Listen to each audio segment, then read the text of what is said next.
welcome to this People Committee on the last day of November. Particularly welcome to those of you who are joining us live stream and our trade union and staff side colleagues who are with us, who can always add additional colour to the reports we receive and are very helpful to us.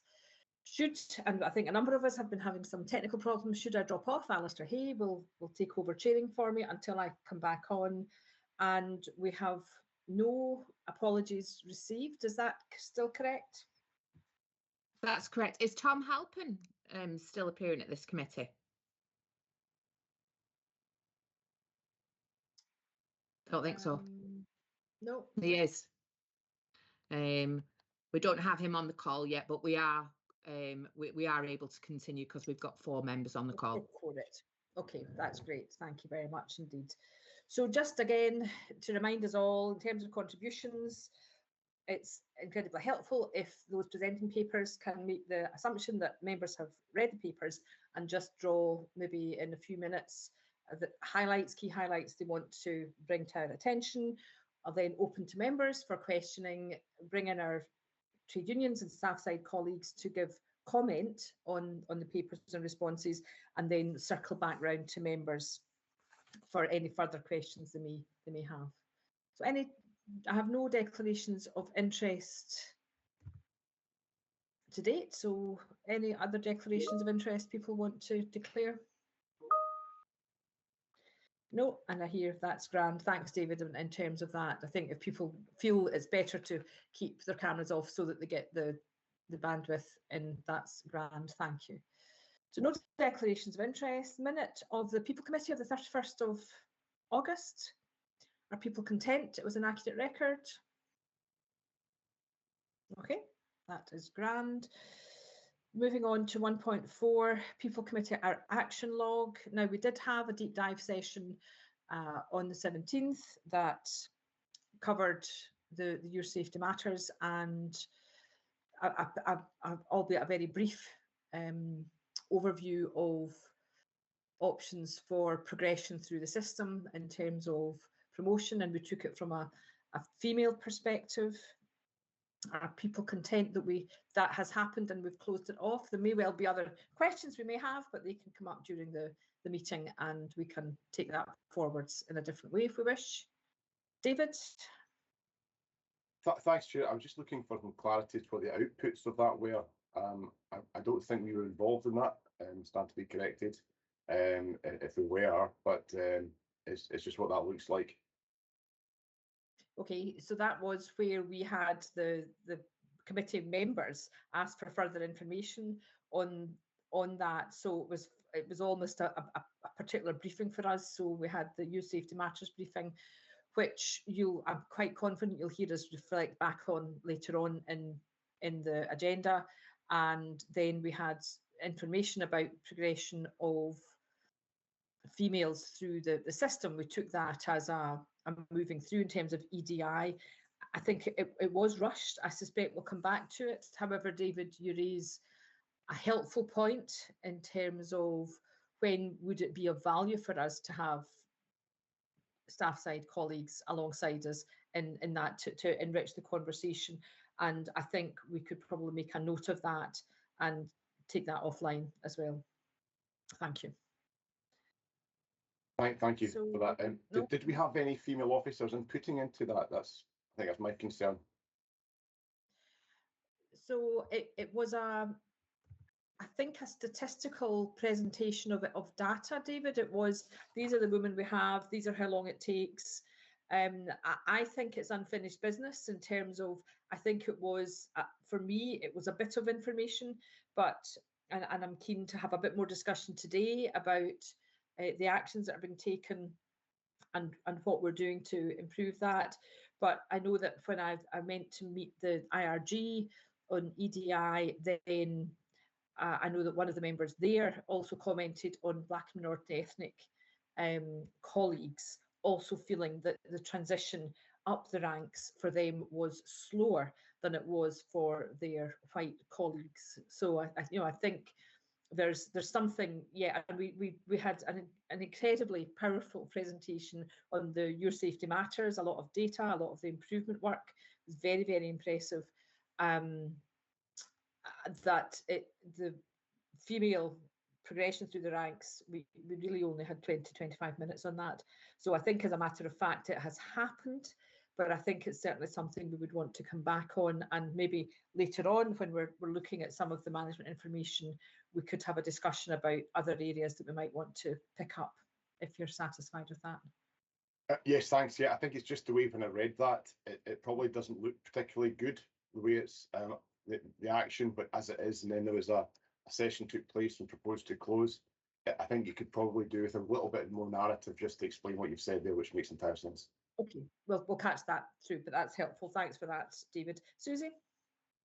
Yeah, just to give the offer of feeding into that as well, I think there'll be some qualitative information we might be able to bring to it as well as the quantitative, but and the other element I would suggest that's important in that you might want to consider, Chair, is perception can be more powerful than reality. So despite the data maybe saying one thing, there's potentially perceptions that something else is the case, and at which point, you know, then that might lead on to consideration around comms, etc. So I'm sure you've got all those things on your radar, Chair, but just wanted to make the offer.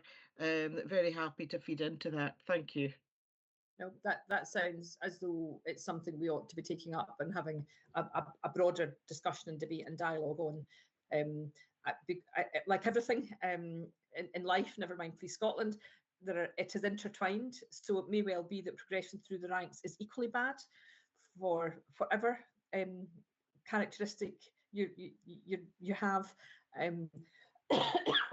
or it may be worse for people with protected characteristics. I think the data suggests it's slightly worse, but I think we've yet to get further evidence about the proactive action that's taken on that. Okay, thank you very much for that. So in terms of the action log review, are there any comments from members on any other aspects of the action log?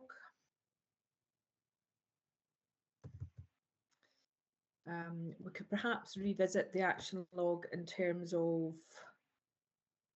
the end of the meeting, that we might want to note the closing, but recognising we put a bit more narrative in that of the deep dive, the session of the 17th, and similarly with Your Safety Matters. We've yet to have the dialogue on 3 rostered rest days, and that's action ongoing.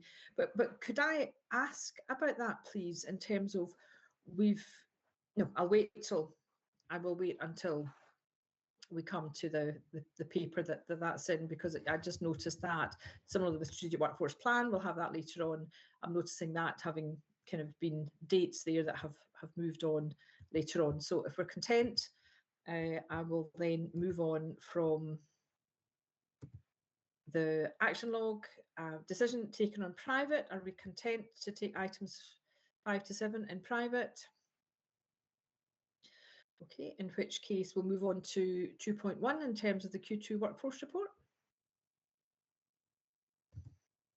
Thank you, Chair. I'm presenting this, and I think my colleague as well, Peter's here, who produces this report, if there's any sort of technical questions that members have as well. In terms of, I suppose, the highlights, officer numbers have dropped over this period, and I think everybody is aware of the impact of the pension remedy on officer numbers. So we hit the historic low during this period.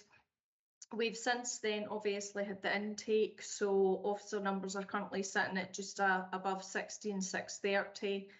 The paper also looks at female representation, and that is rising, both nationally, but also in terms of our promotion figures, and that was something that we did cover in the deep dive that you've already alluded to, Chair. Turnover is starting to level off since the last quarter. Members will be aware there was a hiatus caused again by the pension remedy. So I think everyone's kind of aware of those peaks. You've already mentioned re-rostered rest days. There's a peak obviously in this report. Some of that relates obviously to Op Unicorn rostering that we anticipated with that significant event. We are obviously behind this looking at the monthly projections, and the RDUs are driving that down already. So the next report will demonstrate clear push down of re-rostered rest days from that peak post Operation Unicorn. Modified continues to rise, and there's a significant work ongoing in this area. Just to give a bit of additional context, I suppose, if we look at the last 6 months period, Chair, we've had about 900 people assessed in that time against needs for modifications. However, we've equally had 900 people enter the system as we've done that. So what the report actually shows is, as much as modifies going up, it's different people. So I wouldn't want anybody to read that as one figure and no action in it. It's actually the turn through is as quick as the numbers are building, basically as quick as we are moving them through the system, assessing them and getting modifications in place is the story there. So it's just to give a bit of narrative to that. So I suppose they are some of the highlights I would pull out of the report, Chair, but I am conscious members will have read it and have their own views on what they're interested in. So I'm happy to take any further questions. That's really helpful. Thank you so much. Any questions from members? I'm not seeing any hands. Alistair and then Paul. Yeah. Yeah, thanks very much, Nikki, for what is always a very comprehensive report. And I think the format of it is extremely clear. Some of these themes will develop, I think, as we go through some later papers. So if we want to leave some of the questions I've got to later, then that's probably appropriate. First thing though is in relation to officer numbers, and as you said there, that since the creation of Police Scotland, this is an historic low, and we see that working through the organisation. I think in terms of an increase in toil, an increase in re-rostered rested days, especially when you ally that to some of the large policing events that have recently, or in the last 6 months or so, had to take place. So I've got two questions around that. We might want to speak about toil and RRD later, but in terms of officer numbers, then there's a big recruitment process. Is it 300, roughly a quarter or something like that they've been trying to do, trying to bring in, and that's a challenge. But when people graduate from the Scottish Police College and then they go on to their initial postings, there's a lot of inexperience joining the organisation, as a lot of experience is exiting the organisation. So my question really is around, with that a turnover represented to the extent that it is there enough support in terms of supervision, experienced officers, out there helping this large intake of very welcome new recruits into Police Scotland? So in terms of that, the last cohort we brought in, it was 300. You're absolutely right. We attempted for 305, but with various things that you always get beforehand, 300 went through the system and took the oath of office. So there is significant turnover, and you are right that we have, as a result of that, a number of areas where there's inexperience at the front line. What recruitment attempt to do is balance that as far as practical, as you would imagine. We also have a recruitment strategy just now that looks particularly at remote and rural areas with a view of attracting experienced officers, not just from internally, which is obviously one attraction strategy, but in addition to that, that targets officers who are looking for a different kind of lifestyle from across the UK. So we've actually managed to get a number of experienced officers to go out to remote places, which are sometimes harder to recruit and much harder to put probationary staff in from the basis of experience. So we've got a number of kind of mechanisms for that. The DEP and Malcolm's taken it on since Will has left, is actively involved with that, looking across the divisions, looking at demand and looking at where probationers are placed so that there's an operational slant in placements, so that we can balance, you know, some of the competing priorities, the demands and all that with where we're putting probationary officers and the resources we've got in that place. So we do a number of things to try and control that. Is that pressure on the system? Yes, it is. It comes up in Chief Constable's questions. We've had previous peaks like this in policing before. Those that have been around long enough will remember the Edmondson peak, when basically there was a lot of police officers brought in the 70s. They all left at one time and we ended up in the exact same position within policing that Op Lock has created for us. So there are a number of mechanisms internally and short that we deploy to ensure that we have got resources in the right place and that we're balancing that as far as practical. But I would be lying if I said it wasn't a challenge. Yeah. Kieran, do you mind if I just follow up a little bit? Keep going, Alistair. That's grand. Thank you. Yeah. So thanks for that, Nikki. And you know, I think it's really important for us to understand the consideration and the support that is given to new probationary constables. You know, they're moving into very demanding and challenging positions. Your point around the you know, attracting hopefully more experienced officers into some of the more rural parts of Scotland, I think is an important one, because you know, just because of the geography, you can be further from support and further from supervision than you may be in more urban environments. So I would imagine not having done it, that you know, that additional experience that people have would be invaluable there. So I really appreciate that. I wanted to ask you as well quickly about staff numbers. So I note that there's been an increase in terms of police staff, and again, that's you know, interesting and welcome, because they play a key enabling role as well as a service delivery role. Could you just explain to us where these predominantly this increase in staff numbers have come into Police Scotland? So there's a number of areas that you could argue there's maybe a bit of artificial suppression over a period of time because of COVID. So for example, C3 would be an area that they have a particular training capacity. So during COVID, when we couldn't do training, those numbers fell down. Obviously, the first opportunity you get to catch up, we can only catch up at the pace, for example, that we can train. So there's things like that then take us a period of time to get back up to the position we would want to get up to. So that's probably an area that we would see movement in. And the other areas that we would see are probably, again, areas that had previously dropped for just basically because of recruitment pressures against we always prioritise police officer recruitment, as you can imagine. So we were taking that big 300 in. So what we will then do is ensure that we're driving forward and saying to the business, anything that you've had sitting in the stocks awaiting, just bring it forward now. So there's quite often a bit of a peak and a trough in that pattern, sir, as a result of that. So I wouldn't say over and above C3 that there was any specific highlights to areas that are getting it. It will just depend on the priorities and us pushing them forward as quickly as we can.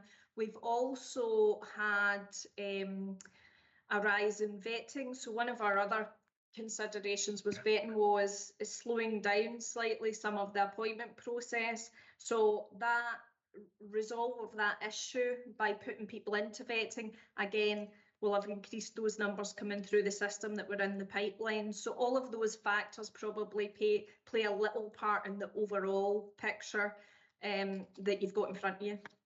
Yeah, no, thanks very much for that, Nikki. That's helpful. Thanks, Chair. I've got a few more questions, but I think they'll be more appropriate at later papers. Okay, that's great. Thanks, Alistair. Paul? Yeah, thanks. It's just coming back to the issue of re-rostered rest days, and I can understand that there was a surplus built up with COVID because of the crisis, and also that COP26 meant it was difficult to shift some of that surplus. I also understand we've had operational unicorns, so with your best endeavours, you might have driven it down by August, and then suddenly the Queen passes away, and it's all hands on deck to do this. Now, next year, we certainly will have a coronation, and there will be Scottish events with that, and probably Scottish officers abstracted down to help in London for that. But beyond that, is there scope for trying to organise officers to try and take some of these re-rostered rest days so we can really eat into this? Because I am concerned that, particularly with the drop in officer numbers, and I've seen this in previous careers in local government, that you introduce performance factors, the numbers of officers go down, and that means the few that are left have a hell of a lot more to do, and they never get any time off, and they're stressed, etc.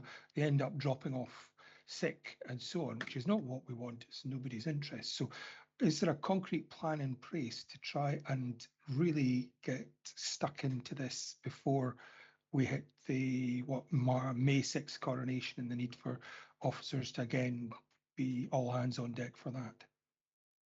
Sorry, so a waffly question. So what we saw was a 7% decrease in October alone in re-rostered rest days.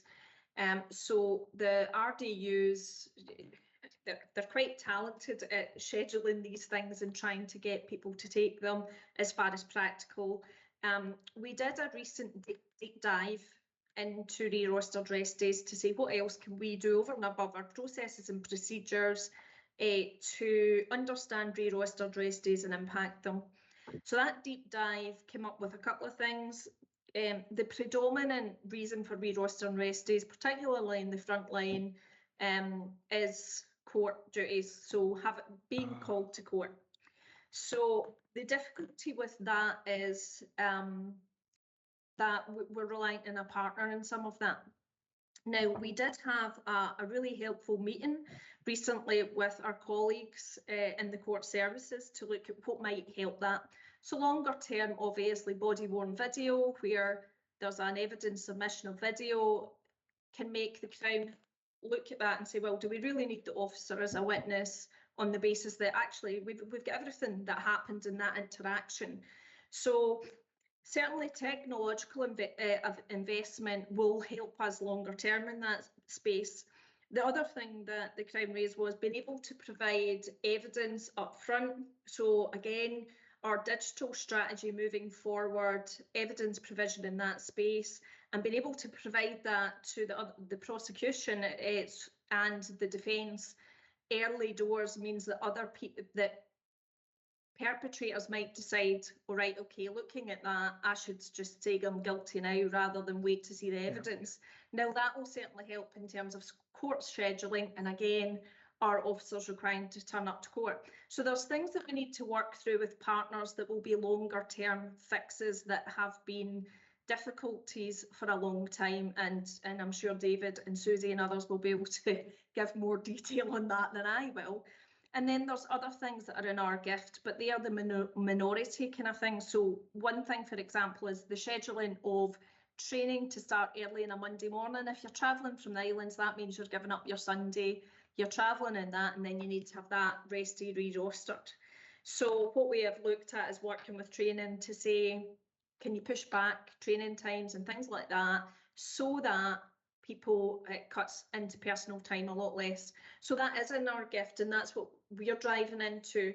But as I say, the more significant impacts are the courts, and certainly in our senior ranks, the on-call, the fact that we need senior people to be available for things like significant firearms events or things like that. And obviously, when those people are interrupted over a weekend, their ability during the following few weeks to re-roster, generally speaking, most senior diaries are projecting several months ahead, so it's much more difficult to re-roster quickly than it is with frontline troops. So we've done quite a lot of work. Sorry, how senior is senior in this instance? So our most kind of the ranks that carry our highest number of re-rostered rest days per head are ASP's ranks and our own executive. So take, for example, just now we've got 2 DCCs instead of the 3. So Fiona and Malcolm are effectively rostered every second week just now. Right. So you can see the issue that drives into the system in terms of re-rostering at that rank, because if there's fewer people doing it, it creates a bigger burden in the system. And that happens in ASP's ranks, as I'm sure Susie will comment on, where because of that kind of on-call nature, that creates pressures in the system to then re-roster, which can be more difficult in those ranks. Thanks. Okay, Paul, anything else? No, I think that's fine from me at this stage. Like Alistair, I've got other questions, but they kind of permeate other reports. More better, more germane. Okay, that's helpful. So I see Susie and David are wanting to come in. Before I bring you in, could I maybe ask Nikki a couple of things on this? In terms of re-rostered rest days, there are always going to be re-rostered rest days. It's a matter of fact. Where would you say the balance is? So what would be an acceptable level that we are always going to have, but can give people their time back within the appropriate time that they would get that back? What's the magic number? I wouldn't say that there's a global figure. I think what would be better is looking at a kind of rank figure. And what we would ideally want is our frontline troops to be running with fewer re-rostered rest days and them being managed really very well and very quickly. And there is wider, longer term issues that we have in senior ranks, but I think, Chair, some of the answers to that might actually sit at PMB as opposed to internally. So I think it's slightly more nuanced than having a kind of global figure, if you will, and it's more about us breaking that down to ranks and having various conversations and saying, right, is there a limit we want to set in this so that we are constantly managing to that? We do have already that kind of provision in policy. And as I say, we're relatively comfortable with it in the more junior ranks, but it gets much more problematic. And I think the focus that we need to start getting into a wider dialogue with is ASPs and probably SCPOSA to look at trying to get a reasonable number set there. And I wouldn't like to say what that is without doing more research and saying, for these reasons, I think it's that. So I'm not trying to avoid your question, but it would be remiss of me to try and pull something out of a hat that had no evidence base to it. Okay, so we'll maybe, at the end of this agenda item, we could perhaps agree what we're going to do, but one of reminds me how long after the time, the re-rostered rest day, the officer is supposed to have their time back. It's time bound? It is in regulation and it depends on the circumstance, but generally speaking, our resource deployment units are looking to re-roster as quickly as possible anyway. And as I say, that's generally achieved in the lower ranks. It's the more senior ranks with diaries that we struggle to roster again. So generally speaking, we make the timelines, as I say, for normal officers who are getting pulled back. There's fewer exceptions to that, and we do maintain, generally speaking, again, a small bank that we say you can carry that bank without being re-rostered on the basis that if there's an emergency or anything else, you've got something in the bank to use in the same way as staff might use flexi or toil banks to do that. We can do that with officers. That's a kind of arrangement that's based on memoing, but yes, generally speaking, the RDUs are re-rostering straight away and within the time limits.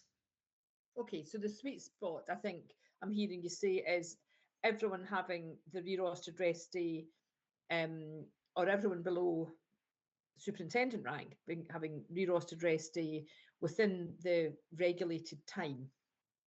Yes, and well, with the exception of allowing them to carry a very small bank, and that's really to allow them to manage personal circumstances and all sorts of other things that it's discretionary, but it's helpful for members of the workforce, and generally speaking, it's been something people want to carry, although it's not a necessarily formal regulatory provision. So in a way, in my head, from a well-being and a pressure on the workforce, in a way, I would almost discount that, because it's almost like people holding a personal bank that suits them. Okay, so that's my re-rostered rest day question. I'm going to ask the same question about sickness absence. So we see a variety of levels of sickness absence. Where are we if we were looking at the sweet spot? So what would we normally expect within a police workforce? We're always going to have absence. We're always going to have absence related to the type of work that police officers do and staff, but also the routine type of illnesses that people have. So what is it that we would expect to be normal and for that we would be aiming to get would be a good standard that would demonstrate, a healthy, resilient workforce? So my personal view on that, without doing any benchmarking to come back to you, would be that we would want to aim to get back down to pre-COVID levels as a baseline. Now, when I say that, obviously a caveat with we've got an ageing workforce, so we would expect over a period of time, attendance to be impacted by that. But I think if you were getting down to a pre-COVID level, that would be your initial. If you were to set a target on it as such, I would be saying that would be where we would be looking at and saying, is it possible to get with an ageing workforce back to that kind of level in the first instance? So I'm wondering whether we could get reports on trajectories in terms of what action the force is taking to support well-being of the workforce, and checking that the positive action that's been taken is actually making a difference. So in terms of action, obviously we've got later on in the agenda the wellbeing report, so preventative action around vaccinations, the flu vaccination being one of those vaccinations, but not the only vaccination, and various other things. That the first step is to get into that prevent agenda to stop people being sick in the first instance. The other area that we are looking at heavily at the moment is mental health, understanding it, doing a deep dive. It's very complex because the way our data works, we can't hit buttons to do this, so we have to pull people offline and have them do deep dives. However, Susan's team's been working that and made some progress. We will be pulling that analysis together to say, well, what does that tell us, and how do we have to respond as a result? Because as you're aware, mental health illness is not only a problem across society, but obviously within our workforce, that is a rising area of illness that we have to respond to with every other employer. But that is something that within policing is obviously concerned, because police officers require as a profession to be extremely resilient. We know, Chair, that the level of trauma they see in their careers is significant, and as a result of that, we have to be able to put support in place to protect their mental health as well. So we're doing a lot of work to understand that in the first instance, so that we can then say, right, what are the actions off of the back of that? But I'm sure that when it comes to that part of the agenda, Damien will go through some of the wellbeing measures that we're looking at the moment. Okay, that's helpful. We could take that up. I have two final questions. One about gender. So I think it's good to see an increase, but it's a very small percentage increase. So when we say there's an increase in women, can you give me numbers of headcount? Now, I will be able to give you that, Chair. I don't have that in front of me right now. I'm just wondering if Peter's got it on the top of his head, because he does it that regularly for me. But what I Was it- would say is I the can percentage certainly, increase was small. yes, Can you the remind me of increase is the percentage increase? 0.2% in the quarter. And that's obviously after turnover and everything else. So it is an increase, but I'll get an exact number for you, Chair, and get that circulated. Okay, so maybe about 7, I think. I'm not sure, but if we have the number circulated, that would be helpful. The final question is one of education for me. There are 2 retirement categories. One pensionable in terms of the report, and one, it doesn't say it's not pensionable. Could you maybe help me understand what, am I right in thinking there's 2 retirement categories, or have I misread this? So there's pensionable service, and then there's police service, Chair. So this is 2 different areas in terms of scope. So to give you an example, I could have been in a council before I joined the police and built up so many years pensionable service, can then join the police and then do, for example, if I had done 3 years, just for argument's sake, in the council and did 27 years in the police, I might be at that kind of 30 years in terms of my pension, but actually 27 years in terms of my police service. So there can be a variation in terms of what your pensionable service is and what your actual police service is. Okay, that's helpful. Thank you so much. David, can I bring you in, and then I'll bring Susie and David Page, if I could bring you in, then I'll bring Susie and David Hamilton. Thanks, Chair. Just a couple of comments. Nikki had mentioned we're working with the Crown and the court around the disruption.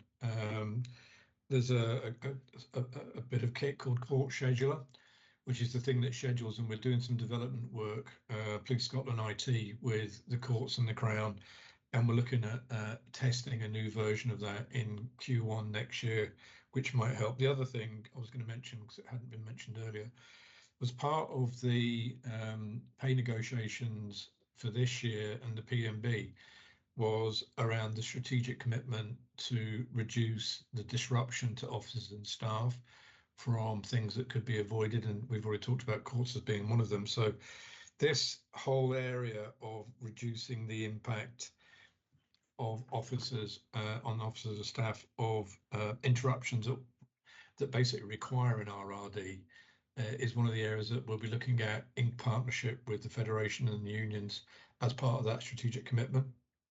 At the moment, I mean, an awful lot of what we're doing at the moment is waiting to see what happens with the budget on the 15th of December, because that might set some quite interesting challenges for us around the strategic commitment in the context of what a new budget looks like. So I just wanted to provide a couple of additional comments there. Thanks, Chair. Oh, that's helpful. Thanks very much indeed. Susie, thank you for your patience. No worries, Chair. Thank you. I've got a couple of comments as well. I think might help. Your further understanding on the answers that you've heard.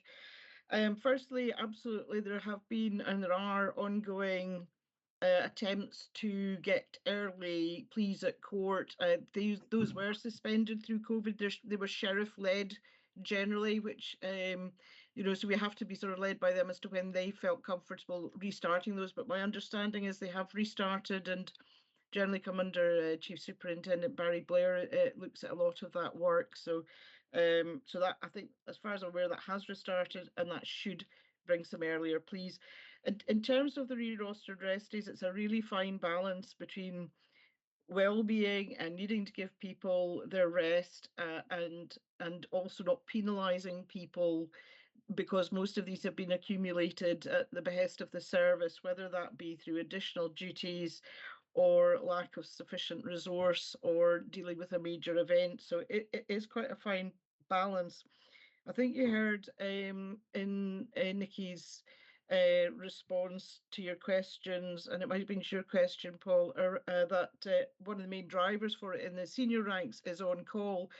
There has been an on-call review carried out, but it was a bit more limited than I'd anticipated it being. And it didn't get into really how we could maybe look at reducing on-call going forward. I don't know if more work's going to be done on that, but that is a main driver for it, for superintending ranks, or one of the main drivers. And then a couple of things I just wanted to touch on is the increase in women in the service. I noticed in the EDI report as well that seems to flip at post 30 years. I might have read the detail wrongly, so I'll bow to Nikki's better knowledge if I have, but it looked like actually statistically more women were staying on post 30, and I'm wondering if part of the driver for that could be the pension issues around part-time working, that you're not able to claim, you know, your full pension without working on additional time. So that might be a driver for that. I don't know what impact that's having on the overall gender figures, but it may be something that we'll see more of going forward.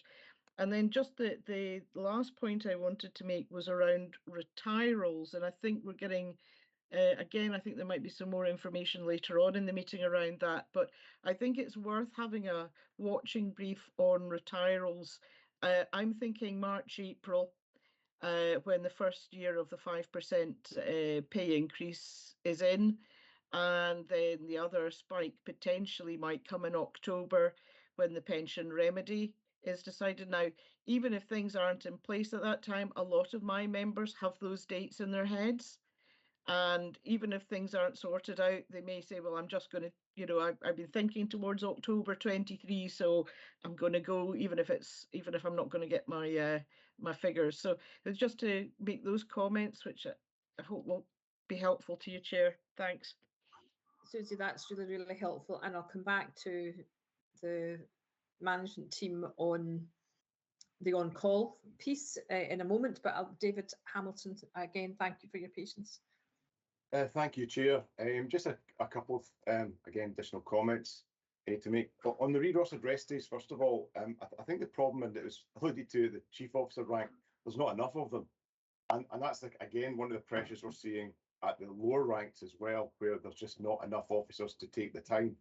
So when, for example, an officer has their day cancelled, a weekend Saturday cancelled to work at say a parade, for example, then they're losing a Saturday. Now, the kind of guidance from P&B is where possible, the officer should get another Saturday. They're never going to get another Saturday. And the reality is there's not enough. So when people want the time off is not when the service can afford it. And again, that just comes down to the pressures of demand and the numbers we have. I think another point worth making is that this actually masks, that's not the right word. This doesn't perhaps show the impact of double lock, which is a mechanism which was used extensively in the last quarter to avoid the rest days going up by allowing financial payment rather than the rest days being accumulated. So actually, this is in some ways the tip of the iceberg. There's been a lot more disruption that has been dealt with through different mechanisms, principally through overtime. On the court aspect, our figures in Police Scotland are 97% of time spent in a court is wasted. 3% of the officers' time going to court is spent giving evidence. The rest of the time is not getting used, and that just again shows the huge inefficiency and disruption of the court process. And again, just finally on that particular aspect was I suppose to prepare you for more pain. As we go into the festive season, you'll be aware that public holidays of Christmas and New Year's Day are on Sundays, and therefore you can expect to see even those in the 24/7 response, 40% of them getting additional rest days, and also everyone who works on a Monday to Friday basis will be getting additional rest days for that. So it's just to warn you and forewarn you that there's more coming on this.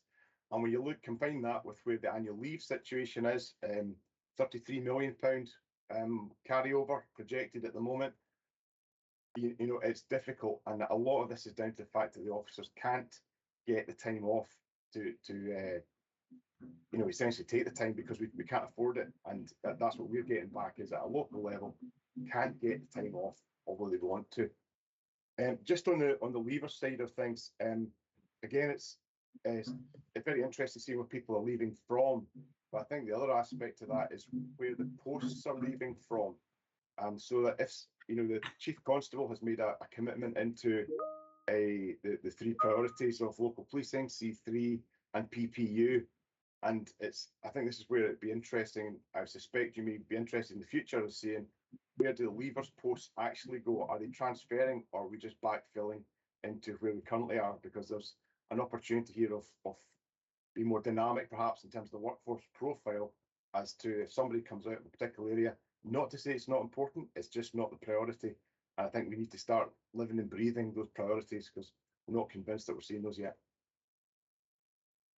David, that's helpful. Thank you very much indeed. And we could maybe pick some of that up, Tom, in the discussion we have about the strategic workforce plan. Can I go back then and ask about on-call, and if there's further work to be done that would reduce the impact on the superintending ranks, or could we have a report then that tells us about on-call, David? We are intending on doing more work on-call. One of the issues around on-call is who actually does on-call. On-call at superintendent and chief superintendent level is voluntary at the moment, which means when people move into being a superintendent or chief superintendent, what we find is that there's kind of cohorts of people who are qualified but don't do it, and there are cohorts of people who just don't take the qualifications and can't do it, and then there's cohorts of people who are qualified and do it all the time. So there's a real kind of concentration on a relatively small number versus the rest of them. This has been a perennial problem. It's one of the things I've mentioned at PMB, that one of the things we need to look at is proper strategic solutions to this. And one of the solutions that we might look at is that being on call isn't a voluntary option. If you're going to become a superintendent or a chief superintendent, it should be that if you want to become a superintendent or chief superintendent, you have to be prepared to be on call if you can. Obviously, people can be off with injuries or whatever, but that would need a change to police regs. It needs to be negotiated. But if we're going to kind of break through this, it does need something a bit more fundamental than pass the parcel with on-call problems or pass the parcel with RRDs. So that's part of what I'm trying to do with the kind of Ops 1 thing, which is pull in some of these perennial problems and try and get strategic solution to them. So there is more work, but it'll take a little bit of time because it's going to be fairly fundamental.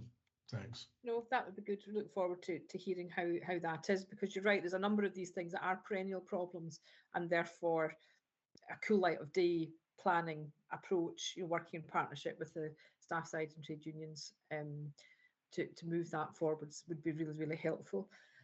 Susie, I'm going to give you the last word and then move on. It was really just to provide really a little bit more information around that for you. 85% of superintendents, chief superintendents do some form of on-call.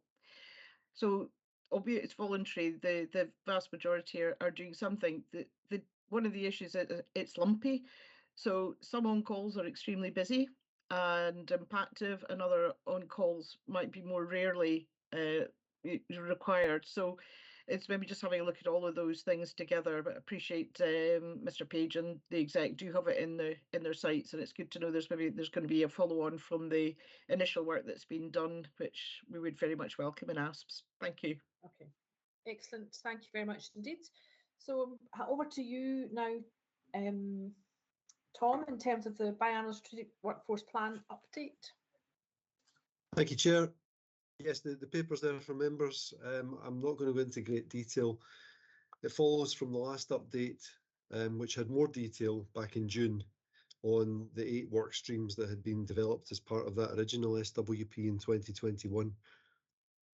Much of the activity that I've been driving over the months since I took over this area has been in response to the HMI review, which members are aware was published in August.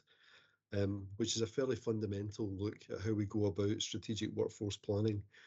Flowing from that, one particular recommendation, recommendation 8, related to the development of a workforce strategic assessment.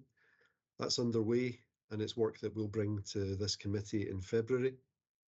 Equally, as you would expect, the plan for the refresh of the SWP that's expected to be landing a new plan in 2024, but the activity will take place over the course of next year. So as you would expect, that work's in development. My intention is to bring it to yourselves for visibility in February, but equally you'll see it beforehand. There's work underway and discussions that I'd be keen to play you into off table, and I know that Peter, who's leading for me, is engaged with Darren on the SPA side around that. Equally, there's work underway around looking at all of our workforce MI, which has obviously been looked at already. Taking a look at how we can assess the kind of utility of some of the data we hold, what the demand is for the data, what expectations of this committee, the performance committee, and other customers, if you like, are, and also the scope for internal automation and self-service, so that actually we can get that used at the most local level possible, so that divisions and so on, area commanders, have got better visibility on their own workforce. And essentially that will be part of our 5-year performance framework that we're going to be speaking to Alistair's committee next week about. And as a last point, I've heard very clearly in previous discussions about the need for coherence in the next SWP with the to be refreshed people strategy. Equally, there's work underway around our approach to training, and we're also developing work around our approach to pay and reward. So the work that myself and Nikki are driving forward at the moment is to pull that together into a coherent framework internally. Again, we'll give you sight of that when it's ready. It's not ready at the moment, but that's the kind of environment in which I expect the SWP itself to be refreshed and developed. And we're also having a good discussion with Skills for Justice, who have experience in this area and who I'm keen to play into the process. So that's it, but happy to take any questions. Thank you. Tom, that's really, really helpful. Thank you very much. Members, I'm not seeing any hands up. So Alistair, sorry. Yes, sorry, Fiona. I've obviously got slow fingers today. So it's more a comment than a question at this stage, because we've had a number of discussions around this, Tom, and to me it seems that we're at a pivotal point, a transitional point from what was the strategic workforce plan, to what will be the strategic workforce plan. And rightly, you've highlighted it's almost a fundamental rewrite that has been recommended in the assurance review that was carried out by HMI, and it's good to hear, and I know just how much cognizance is taken of those recommendations. So we're at that sort of pivot point, that transitional point, and it is really, as we move into, my comment is, as we move into an even more challenging environment, if that is possible, the value of strategic workforce planning in an organisation. The rate of change is increasing. There's changing expectations within our communities, and the agility that good strategic workforce planning will bring to policing, I think, is something that will be key to success in the future. So I welcome the report, your explanations. I just wanted to make that comment. Alistair, thanks very much indeed for putting it so succinctly. Then, in which case, Tom? Chair, it was only to come back on that that comment from Alistair, and I'm grateful for that, Alistair. That's exactly where we're at, and equally, as well as the wider context that the communities expect and the changing rate of demand on policing, we want to take proper account of the changing expectations of those who are joining the service. I mean, that's a point that we've touched on about the rate of turnover, the scale of exits on the back of the pension changes, but equally the intakes and the expectations of that next generation of police officers. So that's work that we want to play in, and we've got some research work that we're going to be kicking off soon, just so that the next plan is as useful as it possibly can be and prepares us for that. So thank you. That's great. Thanks, Tom. Can I just check in terms of the creation of the strategic workforce plan will be done in partnership alongside the trade unions and the staff side organisations? Yes, Chair, happy to confirm that. It's a point that was raised at the Corporate Finance Board this week and actually last month. So I've given the commitment to David, Susie and others, Derek, who I think is on the call, that we'll be engaging them, if not before Christmas, then certainly in early January. And it will be a collective effort, but I think we can maybe move with a bit more pace as well than perhaps was the case last time. Thank you. So I think that the piece would be really helpful. So I look forward to seeing, because I've noted, you know, in terms of the actions and bringing them forwards, it was November last year, then it was another date, and now it's November. So I look forward to February. And I think the point about preparing people for life in the police force and what that would be like, I think our Gen Z actually are quite a different breed, and I think most employers are actually having that same dialogue in terms of what does a good career look like, and how do we respond and morph to that. So that's, look forward to what you're bringing back in February, Tom, and appreciate the work that's happening. David Hamilton. Thank you, Chair. Just an observation, and it goes back to the paper and the transformation of public services. There's no question, of course, that these are accurate figures in terms of the reductions in the savings that have put money back into public purse. I do think, though, that it would be helpful to flag up some of the costs that has incurred.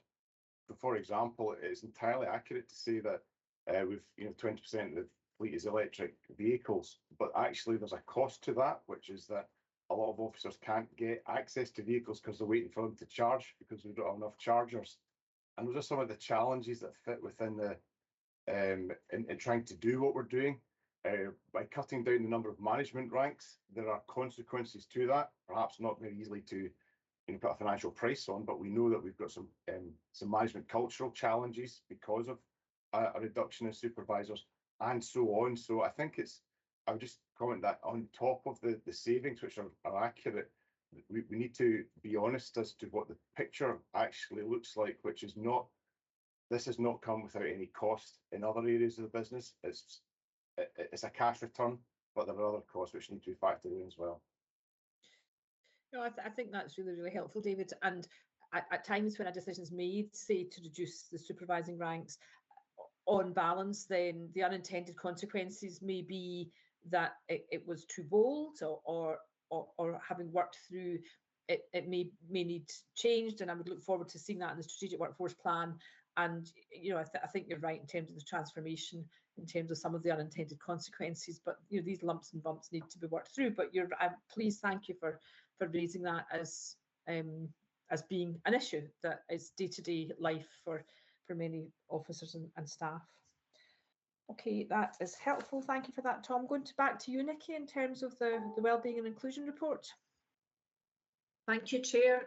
So this report obviously outlines, as I've already alluded to, some of the work that's ongoing, the preventative measures, as well as the kind of proactive assessment work that is ongoing to support individuals just now, but also hopefully again look towards that prevent agenda if people undertake, for example, mental health assessments that tell them here's vulnerabilities, here's what you can do for yourself, that will help people inform good personal choices as well.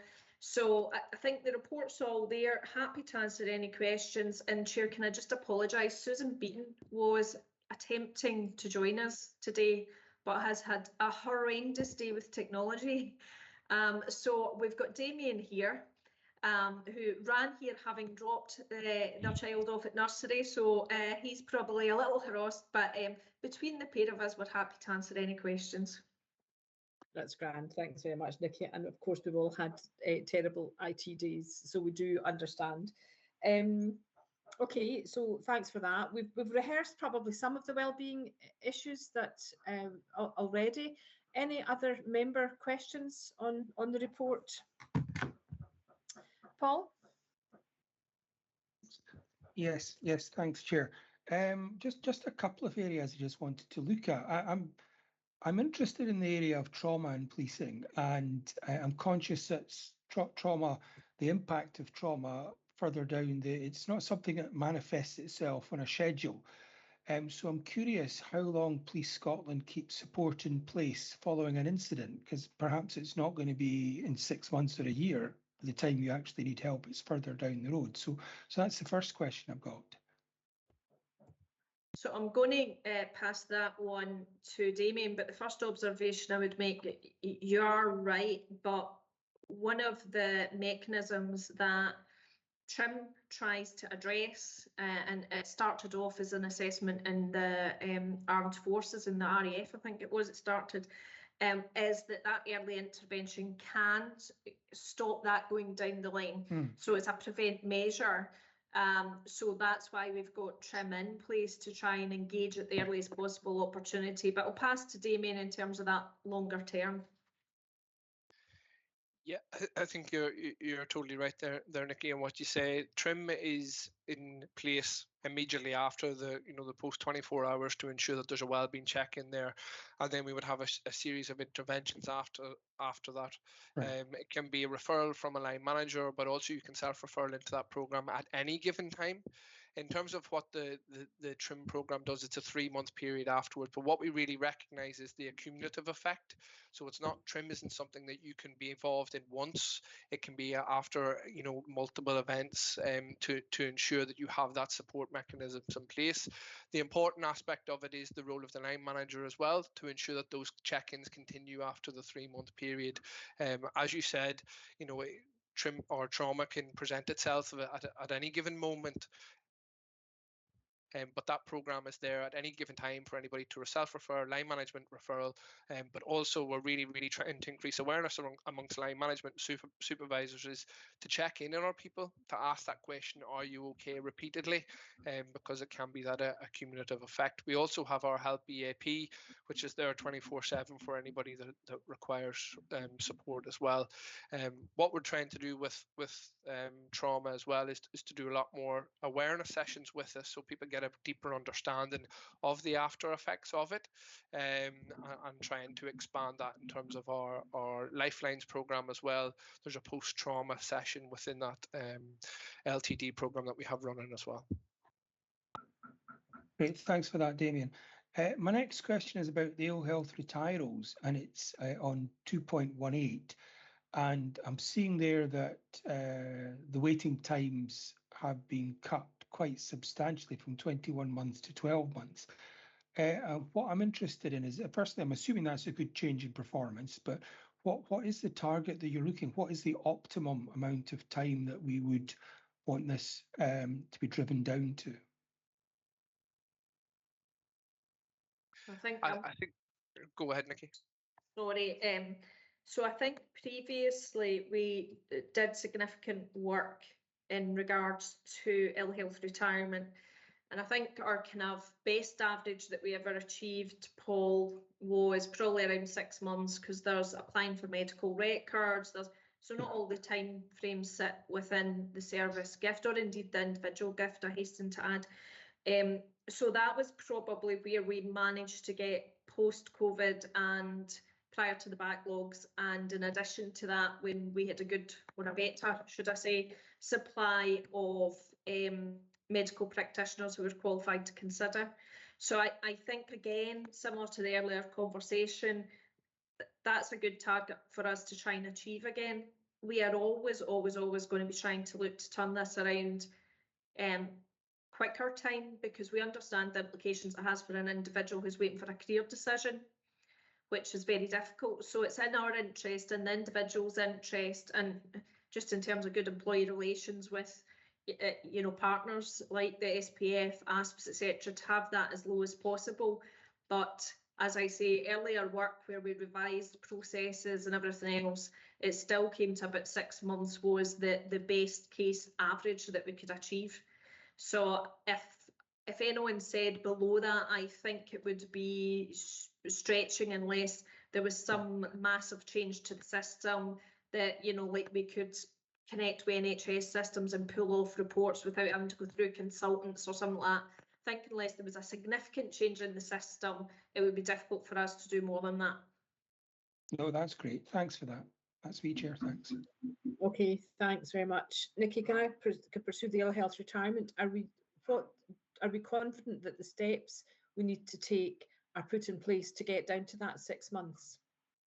So as it stands just now, yes, well, obviously, I think the figures probably show that we've put steps in place to try and drive it down.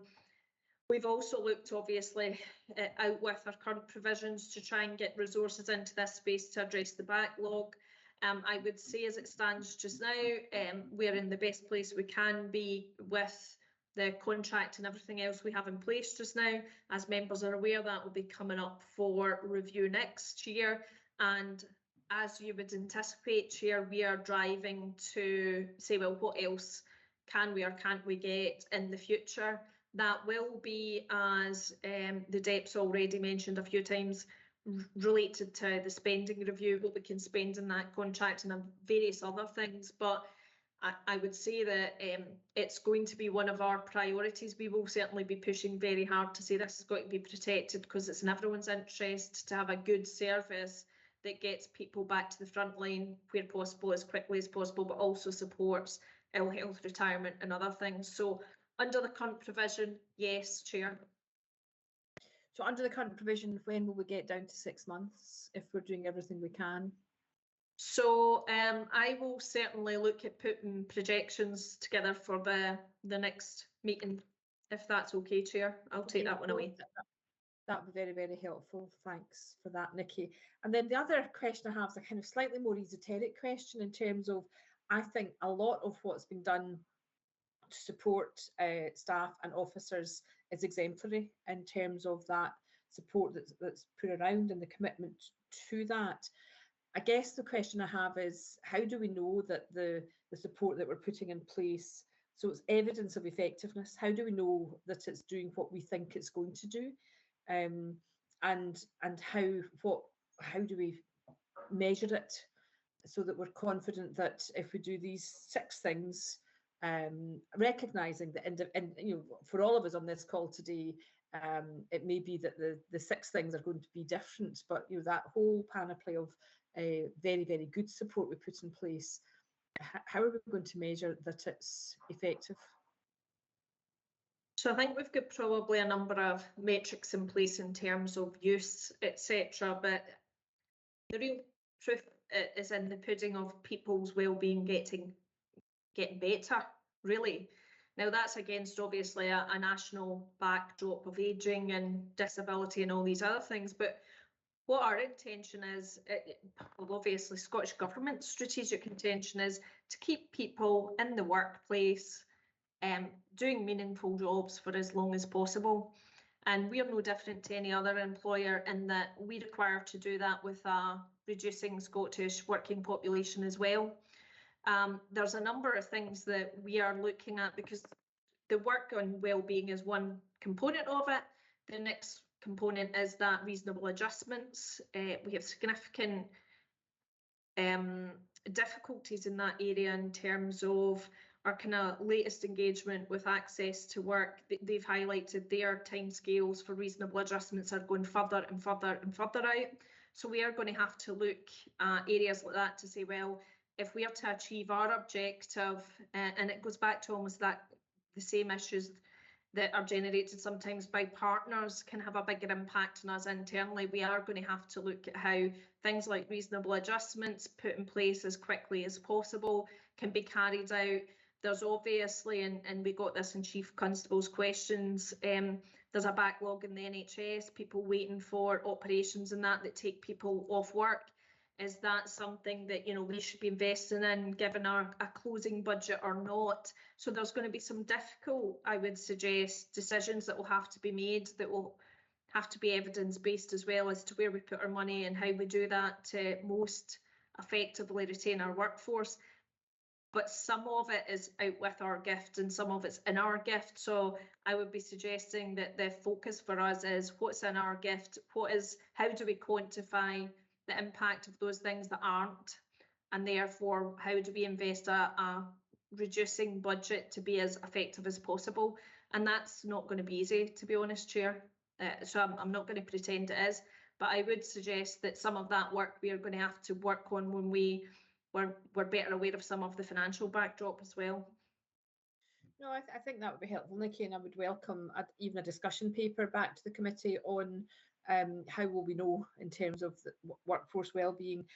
And I think in this one, so I fully understand and accept the reducing budget, but if it's taking a year or say the 2 years down to 1 year of ill health retirement that we're paying people in full salary, in this one there probably are financial savings to be made, although I don't think the finances should be the driving factor here. I think the well-being of the member of staff should be the driving factor here, but it's a kind of win-win. I'm going to bring Alistair in and then David Hamilton. Yeah, thanks very much, Chair. And actually, both yourself and Paul have really asked most of my questions. But I think when I read this paper, what I welcome most about it is it's a strong indicator of cultural change within policing, within that emergency services environment. And what I read in it now, it was the comment that Damien made about continually asking people, are you okay? You know, appropriately. That, in my experience, is not something that has always been the case. So I really welcome it. And then the component parts of it, the individual parts of it, such as trimming that. And, you know, these are industry leading products, if that's the right term. And to see these all being put together within a cohesive strategy, contributing to significant cultural change, and then putting people, individuals at the heart of everything. I'm, you know, not in any way complacent about this because there's a huge amount of work to do on it. But I just wanted to highlight that that's the way I'm reading the paper, and I see it as, you know, significant progress without complacency. Alistair, that's grateful. I'm grateful to you for drawing that to our attention. Thank you very much. David. Thanks, Chair. Just wanted to start off, first of all, with putting on record our from the SPF's appreciation of the approach which was taken in Unicorn to wellbeing, and I think that's sometimes a lot of made about the operational perspective of it, but there is no way, absolutely no way, 5 years ago even, we would have considered officer wellbeing in the way that we did for Operation Unicorn, and that is something which I think is important not to be missed within the, you know, the general sort of good performance of that particular operation. So again, that's an appreciation to the service for doing that, and particularly the commanders. I also think that, again, hugely welcome things, the approach, looking at the war crime investigators who are being attached to the Ukraine situation. Being proactive at the beginning is a different phase, just as Alistair was saying there. It's a different approach. Normally we'd have waited for them to be damaged and then come back and say, so we're going to fix you. That's exactly the type of thing, getting ahead of the curve, which is hugely positive. I do think, though, in terms of continuous improvement, we probably need to get a bit more depth into this, as to it's not just incident based. You know, I sometimes get a bit alarmed when I keep seeing TRIM, which is a diagnostic tool for incidents and particular events, whereas we sometimes can miss the longer, more pervasive issues, such as single parents trying to deal with court abstractions, go back to that one again, and having to juggle life, and the pressures that are put upon them, just as in the nature of policing, not by an event, but by other aspects and cultural pieces there. So I think there's probably a bit more to do in that side of things.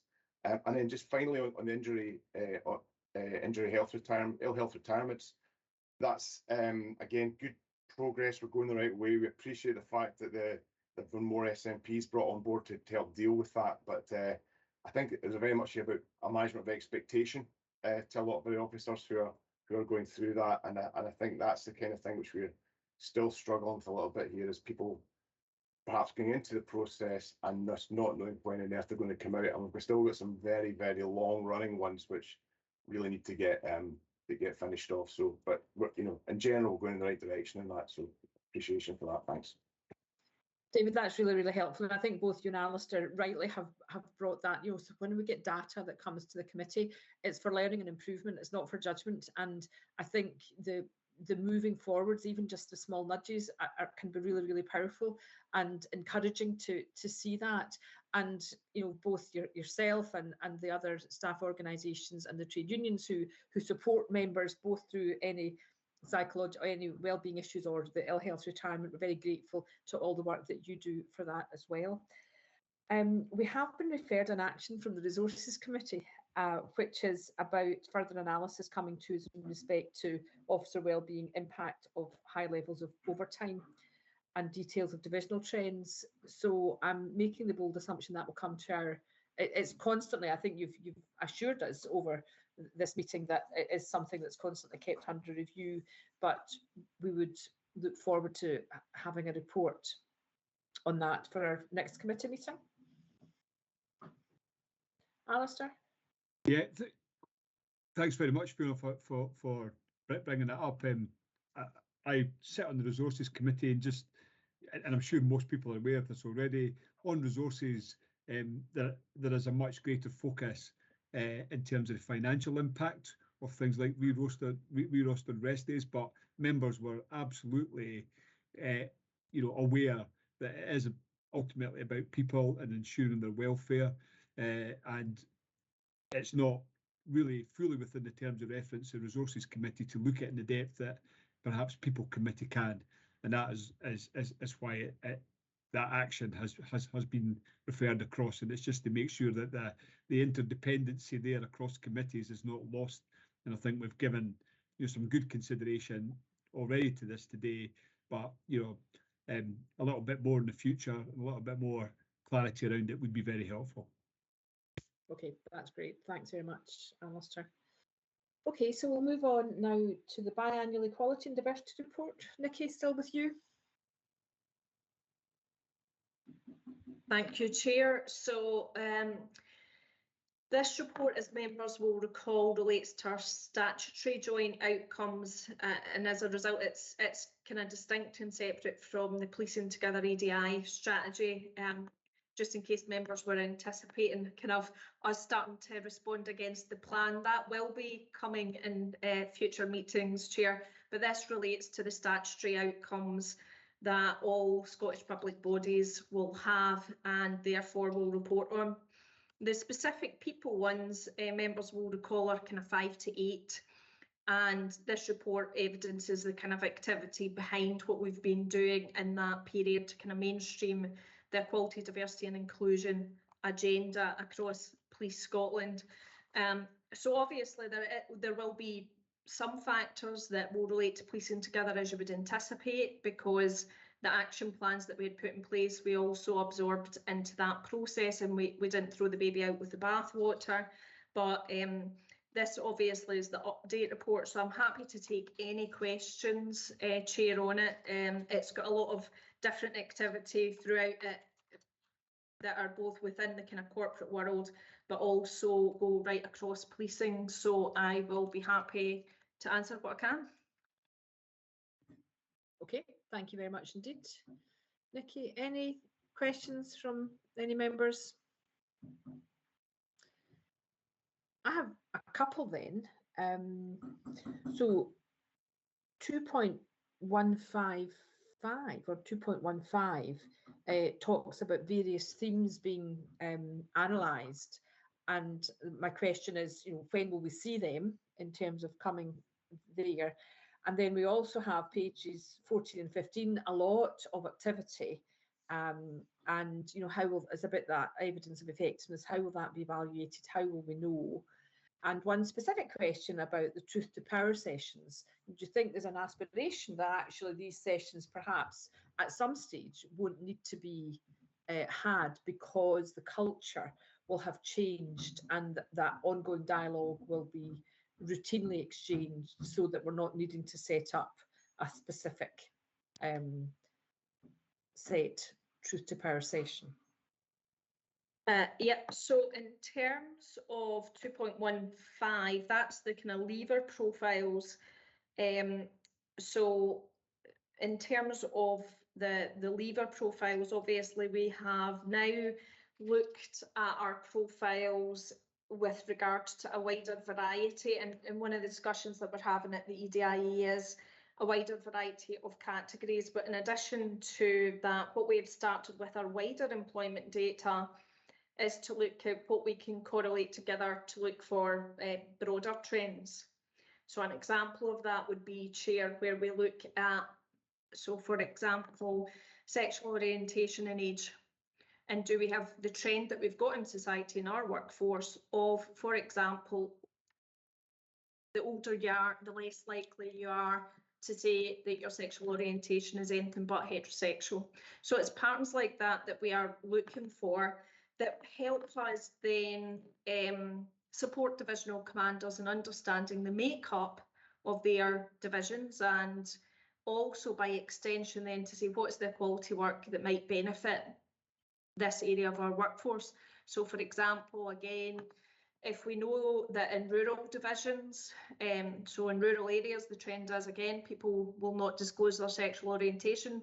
If we know that that mirrors that, what we can then do is say to the divisional commander, so, you know, LGBTI positive events in your area are likely to impact confidence to disclose. Now, one of our outcomes, for example, is to get further disclosure. So we would look at that as a positive in that area to be directly mainstreaming and addressing our agenda. So what we're trying to do is that kind of more nuanced analysis and work. And we are taking that early work through, obviously, the EDI SOB and the EDIE in order to discuss that and say, right, what else do we need to know? What does this tell us? And look at the kind of next steps as a result. So happy to, obviously there's representation in both of those groups from the SPA, but happy to bring anything forward that's of interest to the committee to look at if that's helpful. In terms of, I suppose, the wider questions around truth to power,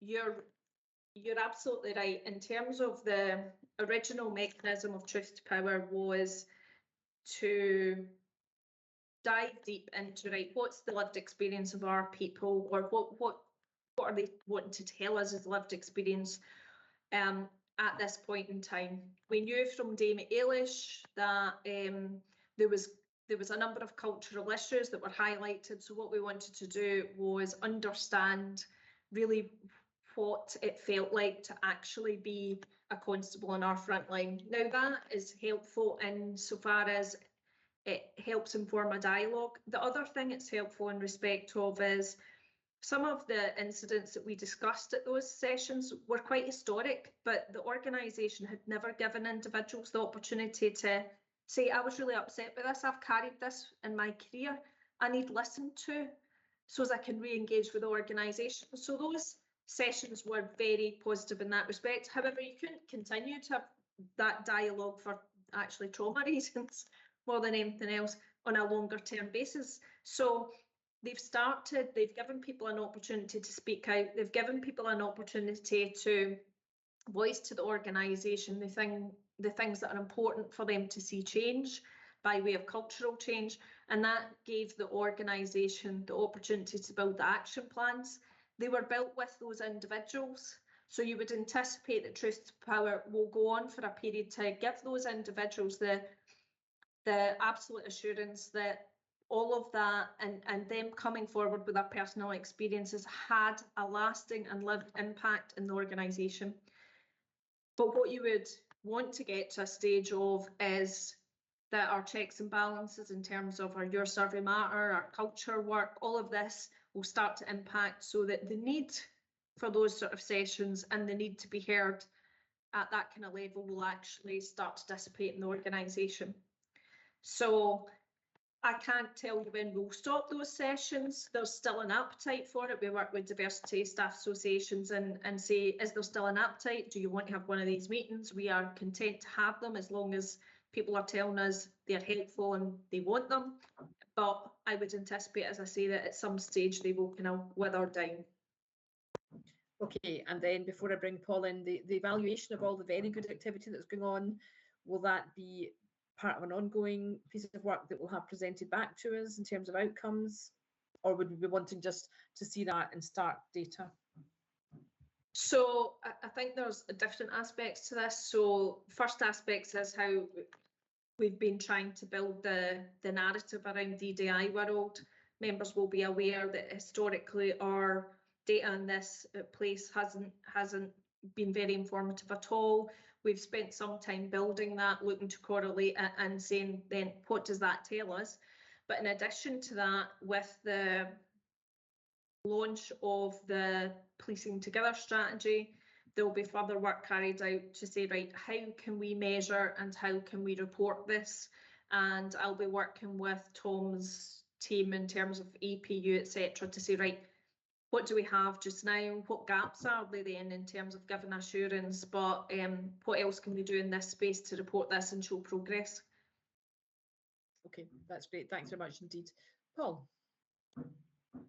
Yeah, just a couple of quick things. Firstly, I saw the Leavers profile makes reference to special constables, and there's some interesting information there. And it just strikes me that I don't know an awful lot about special constables, about what they do, what their profile is. Are they sometimes ex-police officers or whatever that's maybe done the early retirement? Is that a way of maybe keeping some of them under the wing of the police service without necessarily being formally, you know, with pension arrangements? So it'd be quite good to hear a wee bit more about that, and at some time, possibly not today. That's the first thing. The second thing is the diversity outcomes on page 24 of the report. I'm looking at the table in particular, and I mean, it looks to me that the 25th of July figures look actually the poorest we've had for 2 or 3 years, with in terms of, you know, it's 65% male and only 19 BME, WME officers being recruited. Is this an outlier, or is there something you've done differently from the previous times of reporting this? Because it does look like a regression. So in terms of the July figures, you'll be aware, sir, that we do a lot of work in terms of our positive action team. And as a result of that, there's a big focus. It's fact, whether we like it or not, that it takes much more resource to recruit somebody who is from one of the protected characteristics. That's just fact. So we have of late added resources to that teams. We do every so often have the situation whereas we are running big campaigns that have come to the end, we have people in the pool, and that reduces the level of diversity. However, since the July intake that you're referring to, we have, as you'll probably be aware because you've probably heard me talk about it at other events, we've ran a recruitment campaign and we have looked at the applications that we've had in from that. It's been a really positive campaign as a result of the success of the applications and the profile of those applications from round one of that campaign that started in August. So that's the ones that are coming through now. And we are running round two of that, and the diversity of our recruits for the last intake, for example, and are much better as a result. So that recruitment campaign has been a significant assistance to us in terms of attracting from all our communities. But it is constant work, and we have added to the PAT team.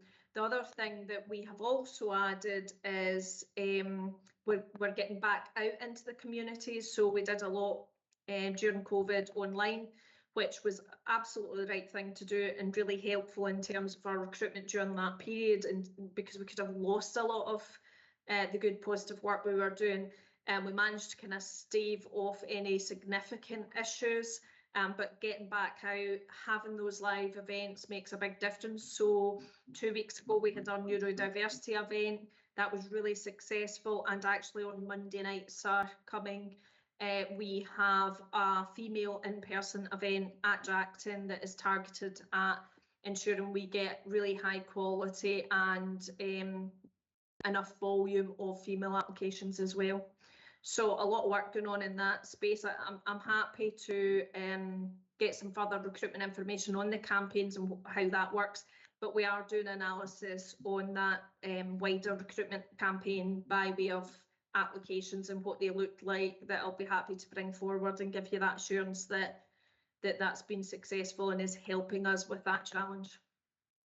So you're confident by the next time we're reporting on this that 25th of July figure will be really an outlier? Yes, because I know Yeah, already that the 300 that we've currently got are a different demographic to the July one. Yeah, and I hear what you say about it takes more resources to recruit someone with a protected characteristic, but this is the kind of the link in the chain that if we don't get that right, we end up with a less representative police service, which isn't as good as a more representative police service. I'm not saying any of the officers are not going to be good at their jobs or anything like that, but something that does reflect the society they're policing, I think, is much more stronger and much more connected. So, yeah. Well, it will not surprise you that I wholeheartedly agree with that, and that's certainly our aim. And Heather Cunningham at recruitment, it never fails to surprise me how much she pushes into this area, and she's actually going to the event on Monday night to again make sure it's back on track in person, and it's powerful for that first in-person event for females that we've got going on Monday night. Nikki, thank you very much indeed. Look forward to that further information, and good to hear of the work that's been done. Alistair? Yeah, thank you, Chair, and thanks, Nikki, for the report.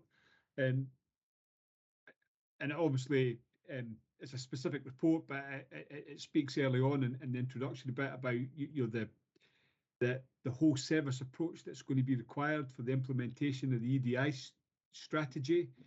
And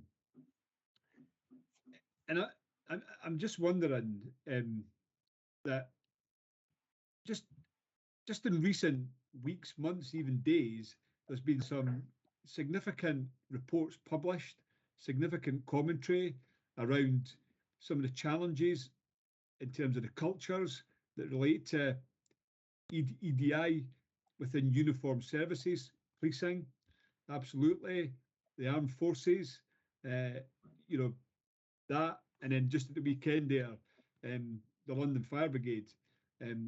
So these things are emerging all the time, and I know they've been taken account of, but when you're looking at our equality outcomes and you're doing that work and you're having all these events, does that public narrative that's rightly out there around these things, does that get reflected back into your people who are considering policing as a career, from people that are considering policing as a career, that perception that is people's realities of what these uniformed services, including the policing, actually are, and then how agile, how can we move forward on our EDI strategy when we're getting that feedback, so we can get a pace on this, because it's just unacceptable. What has been collectively going on, across so many public services that ought to be operating in the public interest, and as Paul says, reflecting our societies. So there's been a lot of stuff around it, and I'm just wondering what account's being taken of it. So in terms of the first part of the point that was made around, do we get that reflected back and does that influence? Well, yes, it does. And one of the reasons that we focus the PAT events the way we do is we have female officers come in to speak to female recruits and go, that this is how it works. This is, you can ask me any question. It's an honest appraisal. We hear doubts and everything else from recruits that, I want to join the police, but is this true? Is that true? All of that sort of thing we play through, right. And we have direct, open and honest dialogues with candidates, which I think is very helpful. In terms of the wider points you're making, and the number of reports and the volumes that have fallen across the public sector, and particularly uniformed services, I think one of them would be the Baroness Casey report that deep dived into the kind of leadership challenges and the lack of leadership investment. Now, your Leadership Matters, the Scottish Government has obviously signed off money for that. And one of our big drives is with leadership and to set that agenda and to make sure that they have the skills to deal with inappropriate cultural behaviours, and really nip them in the bud and make sure that they are setting the culture and more importantly, that they understand how important they are as leaders in making sure that policing is inclusive. And that's going to be a big drive in terms of the Your Leadership Matters programme. That will be a big drive for us to push into that space and make sure that we really mainstream our equality ambition through making sure that our leaders are setting the bar from the very start of service. So that's going to be really significant for us, and that the contract letters went out and that we've got a meeting with the supplier early next week. So that is going to be a massive junction for us to use that as a tool to address some of the issues that you're talking about. Yeah, no, that's really helpful, and I really appreciate you highlighting the connections there, the actions that are being taken, and that focus on leadership. Really helpful. Thank you, Nikki. Thanks, Alistair. Thanks, Nikki. David? Thanks, Chair. I just wanted to briefly say, I don't, SPF does not recognise Police Scotland as being racist, sexist, misogynistic, or anything like that. Do we have some officers who may have racist views? Of course we will, because we are a representative society. Do we have some people who may be sexist? Yes, of course we will. The most important thing is how we deal with that within our organisation. And I think we do deal with people robustly. There are sometimes things where things go wrong, but we need to improve on that side of things. The big challenge that we find is the external narrative that comes from this, and it's people with that misinformed perspective of policing, and it's almost lazy policing. So when it's staggering the number of people who are influenced by things like programs like The Line of Duty. It genuinely staggers me as to what people's perception of policing is, as opposed to what it is. And I think that's one of the things that we struggle with against in our terms of our recruitment. One of our office bearers, her daughter, has been getting educational material at our secondary school that talks about how the police officers had murdered a man in Kirkcaldy, a black man in Kirkcaldy, had killed him in Kirkcaldy, and then talked about put pictures up of the Stephen Lawrence case. And that narrative that is being taught in secondary schools has a very, very destructive view on what the image of policing is within society. So there's a lot of work for us to do, not just in terms of the recruitment side of things, which a lot of good work is getting done there, but it's a cultural thing that we need to tackle as well here, and that's a lot of that is about the image of policing. And so we can tie ourselves up in knots with a lot of our work with this, and criticising ourselves, but there's some big perceptional barriers we need to overcome in policing in general, and I think that will start flowing through once we do that into seeing better outcomes in terms of the recruitment piece.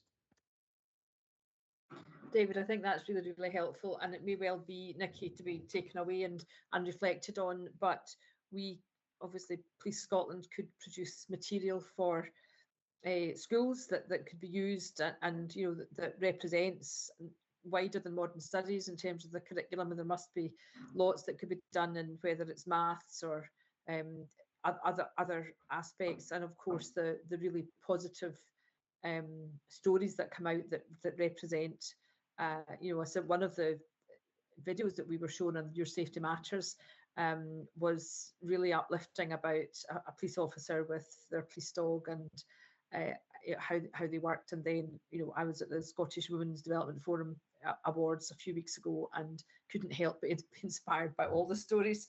So you're right, there's rich pickings there that we could use more effectively, which again increases public confidence and improves recruitment. Okay, with that, I'm going to move on. I'm going to, after this next item, in terms of Nikki's still with you, the Scottish Government Race Commitment, going to give us a 5-minute break. So over to you, Nikki, for 3.3. Well, that's certainly given me incentive, Chair, to be quick. No, on a serious note, the Scottish Government Race Commitment paper is probably the most straightforward paper on the agenda. Members are aware because they were involved in the sign of the Policing Together strategy. Outcome number 2 is that anti-race approach that the Chief Constable is very keen in progressing vigorously. This is complementary to that approach and complementary to absolutely the position that policing should be in. And as a result of that, I do think it's a no-brainer. However, this isn't just a service piece of work. Obviously, it's a joint piece of work that John McLean worked with us on. So we can't take all the credit, but there's an element of he may wish to add something, but I think it's relatively straightforward, Chair, in terms of the paper, and I'm happy to take any questions on it at all. Okay, thanks, Nikki. John, are you wanting to add anything? Thanks, Chair. Thanks, Nikki. The only thing I would add really is, and it's in the paper, is it demonstrates that it's not just a commitment because it's embedded into strategic planning. So the EDI strategy implementation plan includes within it what it takes to deliver on the commitment. And so therefore, if you deliver that implementation plan, get assurance in that, then that should give you an assurance to sign up to the commitment. That's essentially all I would add. Thank you. Thanks, John. Comments or questions from other members? Staff side organisations? Okay, in which case I'm making the bold assumption that we're content to support this, members. Thank you very much. And thanks to Nikki, I think she's earned us another 3 minutes. So if we will come back at 2:50.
Are we, most of us back? All good. All good, in which case Nikki will stay with you. You'll need a wee voice rest at the end of the afternoon. I think we're with you in terms of the biannual update of Your Voice Matters. Thank you, Chair, much appreciate. So I appreciate the members will have read the paper already. There's obviously 5 key themes to Your Leadership Matters.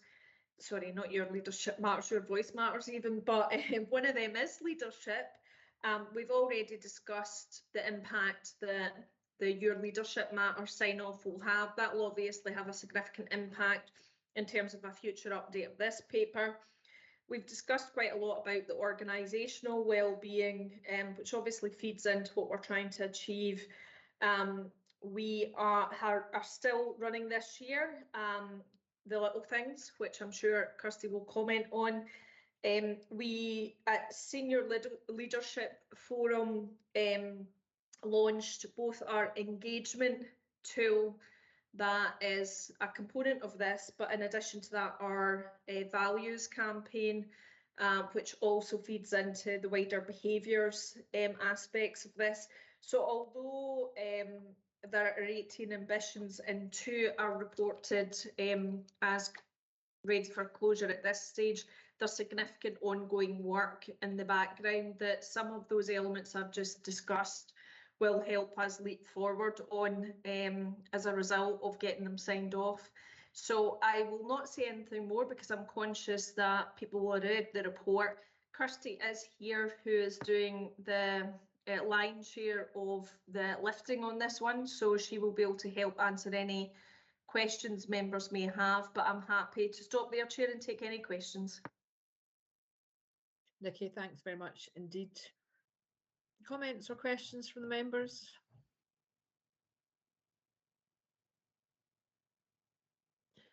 Can I ask then, to give people time to reflect, unless I'm missing, Alistair, I'll bring you in first. Yeah, thanks very much, Chair. Really good report. Your Voice Matters. It's a really good phrase, and then it's bringing that to life in the organisation. I'm particularly struck by the hindrance stressors and the little bit about it's the little things that matter. It's incredible actually how it is the little things that matter. So could you just expand upon that a little bit more and explain how the little things that are important to people in different locations, how, what's the pathway for them to highlight this, and then for the investment that's been made and the opportunities for further investment, a further 90k, potentially, because this is, we've all got it, haven't we, in our working lives. So I'd just like to hear a little bit about that and how that particular aspect of Your Voice Matters is working. So I'm going to let Kirsty answer that, Alistair, simply because Kirsty is not only resident expert, but she just loves this. So over to you, Kirsty. Thanks, Nikki. Thanks, Alistair, for the question. So it was a concept that I initiated 4 years ago. To your very point, it's the wee things. I would have said wee things if I got away with that, but I was told by my comms colleagues that it's better to say little. So look, the way that it's done is we launched it organisational wide, and it launched 2 weeks ago, a little bit later for a variety of reasons, but it launched 2 weeks ago across the organisation, and then it also is cascaded through the management teams, through the people partners who work with me, and each area, divisional commander or head of service, knows the monetary value that they have. But the really important thing is that it's actually now, it's actually, we're being demanded of it by our people. They're saying, when are we getting it? We've got some ideas that we want to put in there. What we've done in the last year or so is really refine the process, so it's as simplistic as possible. People put their ideas into a portal or a spreadsheet, and then that comes into the centre, so that the if you like, the heavy lifting of organisation of ordering said items is done by the central team. It's not, the burden is not held at local business areas, for want of a better word. So that's the way. It ranges, Alistair, from would you believe I need a fork or a spoon to have my break, to the most expensive item last year was garden furniture, places for folk to go outside and have their break or socialise with colleagues, bearing in mind last couple of years it's been socially distanced anyway, but that was the biggest single item spend, was that sort of stuff. The other, I mean, the first year we ran it, I was quite surprised at, frankly, 4 years ago, the basic items, a microwave to heat your food, because that wasn't available in every office. But we've worked really hard with our finance and procurement colleagues to ensure that we're doing the fair value piece as a public sector organisation and from a procurement perspective, and also ensuring that we are not overstepping any other boundaries of compliance through estates and finance, etc. So it's welcomed. I mean, Susie's smiling. I can see her gorgeous face on the screen. She's smiling. I'm sure David Hamilton, if I saw his gorgeous face, he would also be smiling, because it is absolutely positively received. Where we've fallen, if I'm going to be entirely honest, organisationally, where we've fallen under some criticism is that why should this scheme need to be in place when it's basic hygiene factors? But I think we've moved away from that over the last couple of years to really ensuring that it is about officer and staff well-being, and as it says in the title, is to try and make their working lives that little bit more easy. Thank you.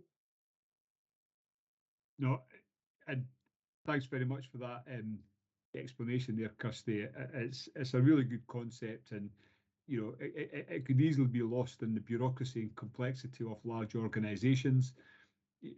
But when people ask for what are very simple things, for it to be, the process to be kept simple and responsive to them, and they see the difference, it is amazing what the wee things will do. So thank you. Thank you. Thanks both. Before I bring Susie in, it's my measurement question again. So it's how will we know? So if I pluck one, for example, I'm about to have a barking dog as well. I take one, for example, that was about the rank ratios. It says it's on target. So the question in my mind is, for something to be on target, we would need to know when we'll have an outcome about consideration of the rank ratios and what they are, and that then might be it complete, and then the implementation will take longer. So it's the measurement. How do we know, and have we clearly articulated the outcomes we're expecting?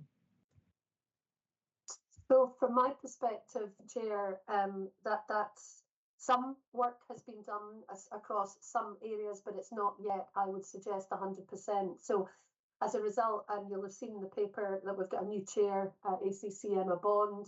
She and I have been working closely, and under the next steps section of the paper, you'll see that my solution to answer that question, amongst other things, such as progress that's being made, is to invite all exec owners to the Your Voice Matters steering group meeting in January, which is attended by SPF and ASP's colleagues, as well as representatives across the organisation, to get a real grip on the deliverables of when and how will we know.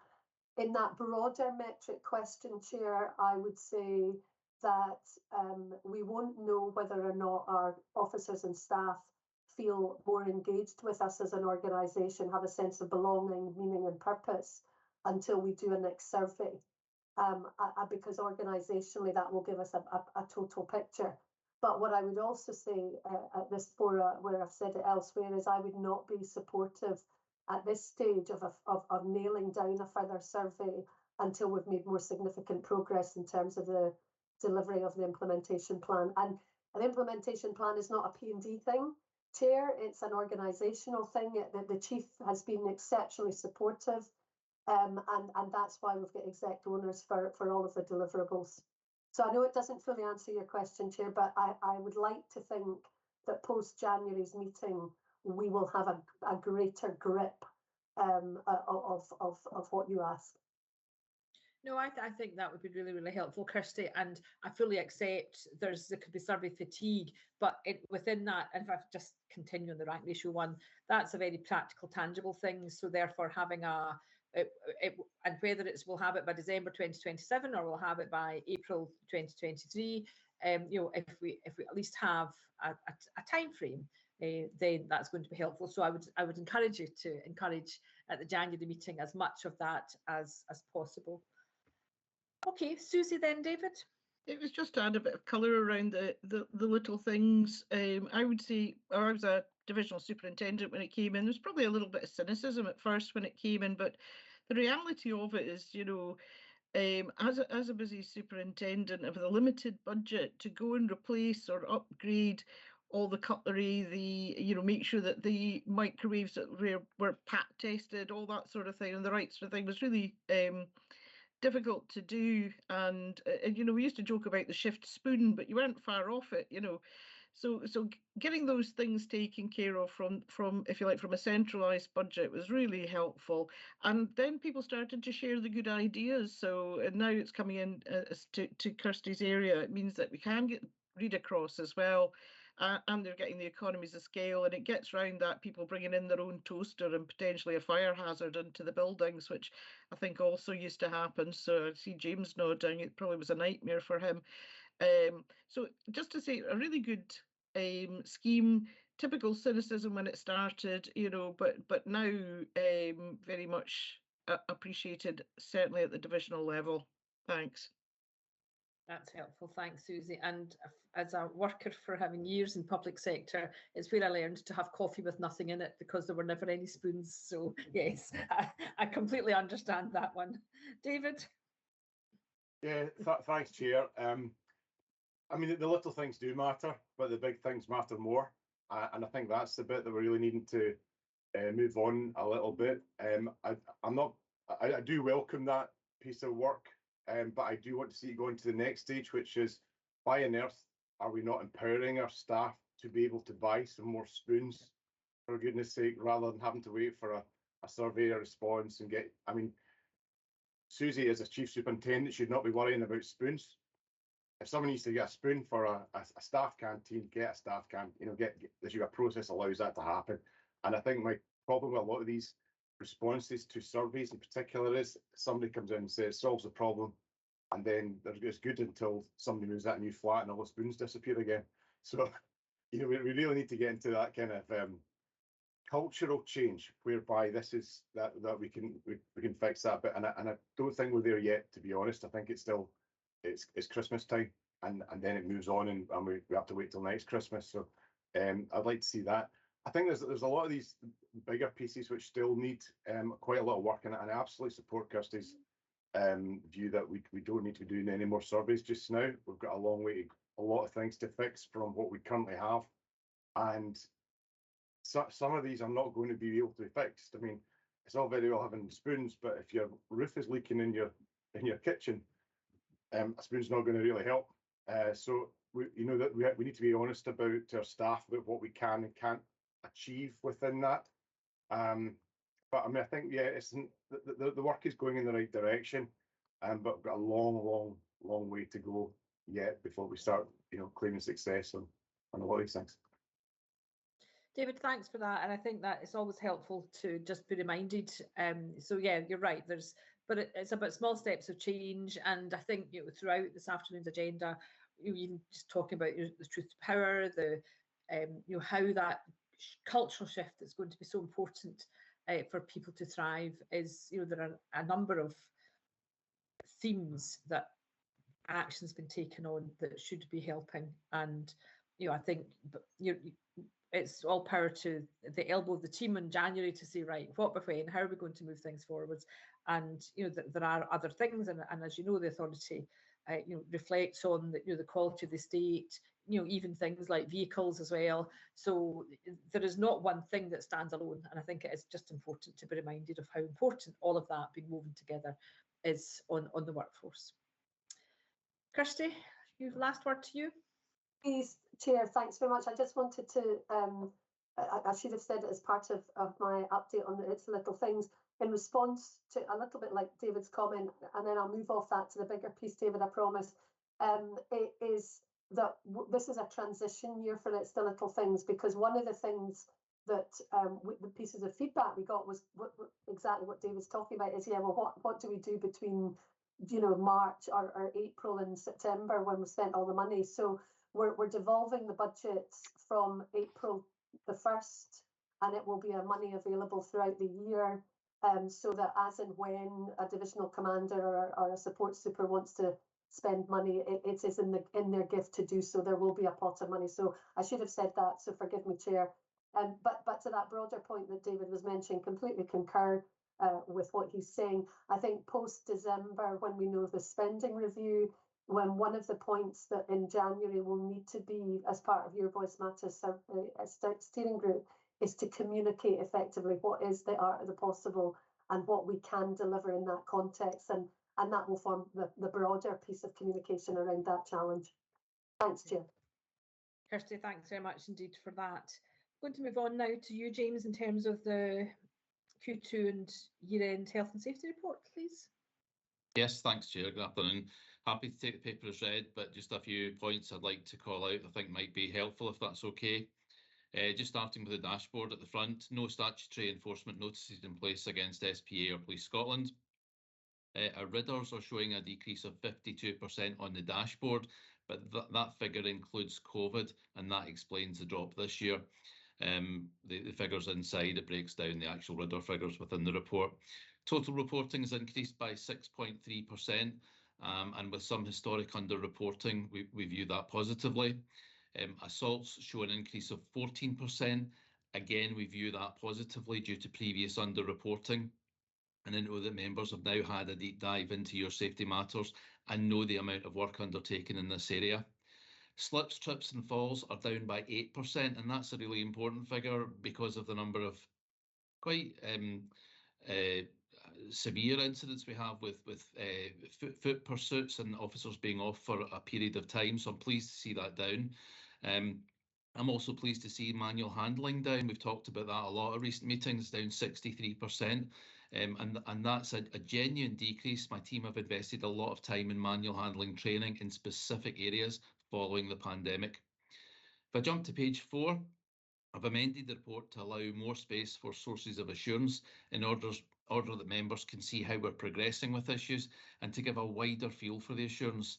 Of note are health and safety on-call incidents slowly increasing, assurance model audits carried out in E and now in road policing with very high levels of compliance. That'll be reported back to the Health and Safety Board in February, and I'd like to thank SPF colleagues for coming along and being part of the audit, so it's fully open and transparent. New safety helmets also having been approved for vehicles, and I've highlighted there we continue to work very closely with Scottish Fire and Rescue Service in terms of our strategy for fire safety. In terms of page 5 and 6, it covers the estates actions for fire safety, custody audits and productions audits, and we've got Phil Collard on the call today if any members would like to ask any questions around this area. Page 7 provides details around our accident reporting, and it's positive to note that there have been no reports of workplace COVID this year. I'd probably just like to highlight the increase in incidents during arrest. So that covers the point that an officer makes the arrest through the transport process and then within custody. And what has been really positive about this is that Criminal Justice contacted me immediately. They noticed the slight rise in figures, and they're doing a piece of work to look at why this is happening. Have we got any trends, etc. Now, previously, going back a few years, that just wouldn't have happened. And I think it shows the cultural change. It shows the benefits of programmes like Your Safety Matters and the difference that they've made. I think it's also important to say that a lot of these incidents in custody are quite low level, and I know the example in the report is simply of a member of staff accidentally knocking their hand on a cell door, but really important to see these reported and to look at any trends. Page 8 shows the assault figures, and we can clearly see the trend in the graph where a lot of work's gone into improving reporting. Page 9 shows that rise in during arrest and custody. You can clearly see that. And I think we'll have a clearer picture on that. I'll be able to report back on perhaps why that's happening at the next People Committee meeting. Finally, the report rounds off on page 10 with some of the other work that's going on just now. It highlights the riddle reduction work, which I think I mentioned in the last meeting we were planning to do. I do vary the way that I communicate the message and the type of message we try and get out. This time we're going on a poster campaign across the divisions, telling officers and staff how they're most likely to be injured at work.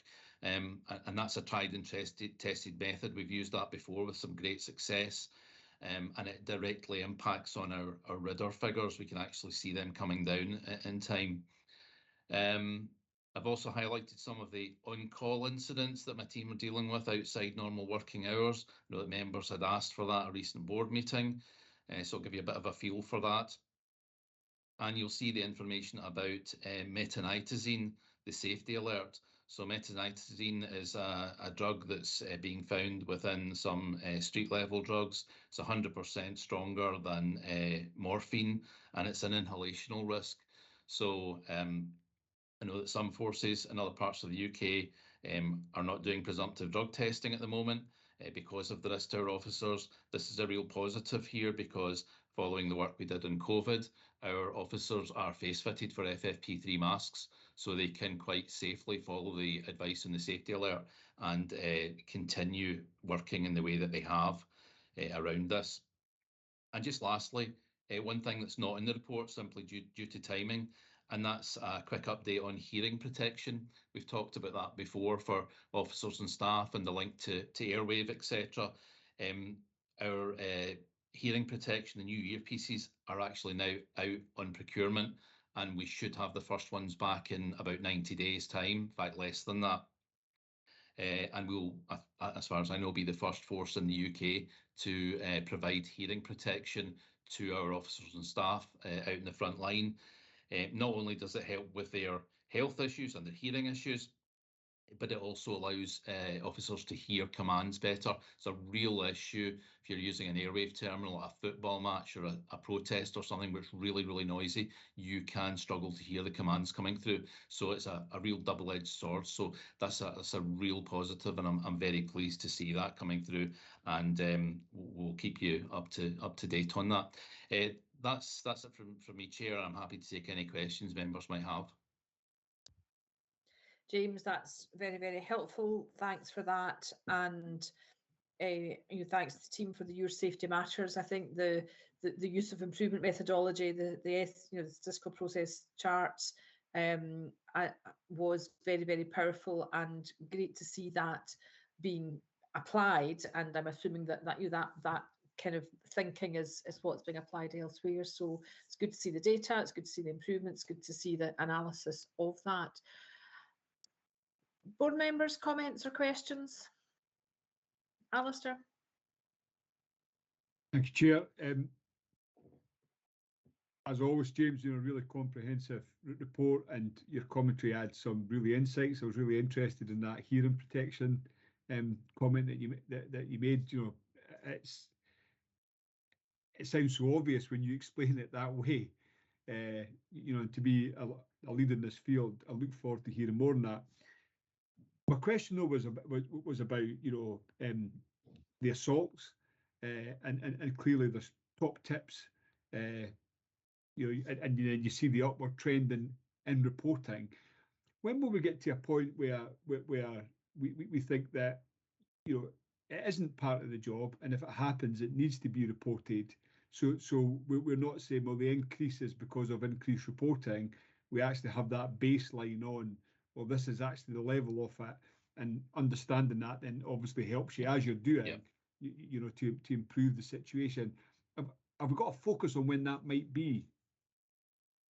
I don't think I can give you an exact time frame, but hopefully not too long. What we are doing in Your Safety Matters team are working on this a lot, is to monitor the difference between the accident reporting through scope and the crime figures. That's what we're trying to do. We're trying to close that gap. I don't have the figures in front of me just now, but I think it was something like we're up to 80 or 90% of the scope of the incidents going on to scope. So a very small gap to close. and then we can really spend a lot more time dealing with the actual assaults. We need to close that gap in reporting first of all. Yeah, no, that's really helpful, and to understand the methodology behind it, the science, if that's the right word, behind that. I think it's an important issue for us to get to that. Sure. You know, these are the assaults, and how do we take this forward? Yeah. Thank you. Okay, other comments or questions? No, very clear, concise Thank report, you. James. Thank you, and Thank good you. to see the progress as well on improvements for staff and officer safety. So that, I think, takes us to the end of our public meeting. But before we close, I just want to go back and check that we are content to close. Clearly the minutes being changed, the workforce in terms of the typical journey being considered, because as a matter of fact it happened, the Your Safety Matters happened, so we close them but continue with the others. People content with that? Yep.